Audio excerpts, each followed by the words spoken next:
Earlier this morning we wrote about the obvious sampling bias in the latest ABC/Washington Post poll that showed a 12-point national advantage for Hillary.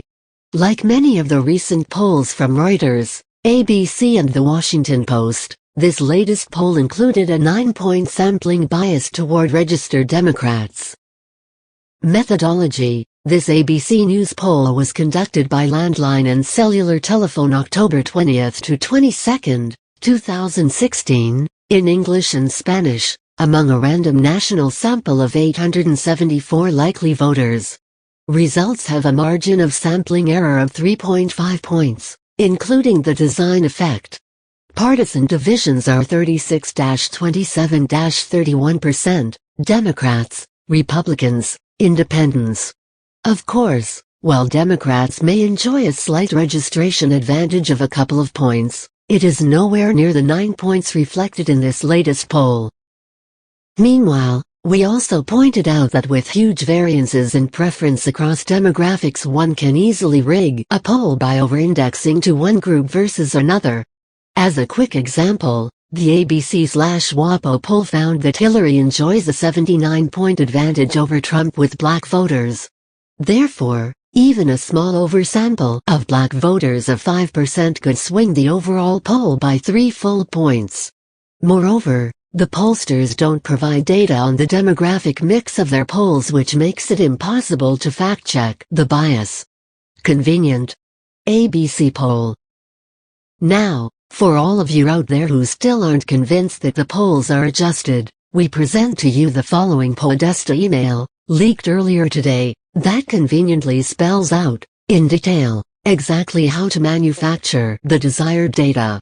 The email starts out with a request for recommendations on oversamples for polling in order to maximize what we get out of our media polling.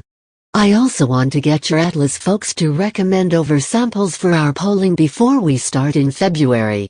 By market, regions, etc. I want to get this all compiled into one set of recommendations so we can maximize what we get out of our media polling. The email even includes a handy 37-page guide with the following poll rigging recommendations. In Arizona, oversampling of Hispanics and Native Americans is highly recommended. Research, micro-targeting and polling projects, oversample Hispanics, use Spanish language interviewing. Monolingual Spanish-speaking voters are among the lowest turnout Democratic targets. Oversample the Native American population for Florida. The report recommends consistently monitoring samples to make sure they're not too old and has enough African American and Hispanic voters. Meanwhile, independent voters in Tampa and Orlando are apparently more Dem-friendly, so the report suggests filling up independent quotas in those cities first. Consistently monitor the sample to ensure it is not too old, and that it has enough African American and Hispanic voters to reflect the state. On independents, Tampa and Orlando are better persuasion targets than North or South Florida. Check your polls before concluding this. If there are budget questions or oversamples, make sure that Tampa and Orlando are included first. Meanwhile, it's suggested that national polls oversample key districts/regions and ethnic groups as needed. General election benchmark, 800 sample, with potential oversamples in key districts/regions, benchmark polling in targeted races, with ethnic oversamples as needed, targeting tracking polls in key races, with ethnic oversamples as needed.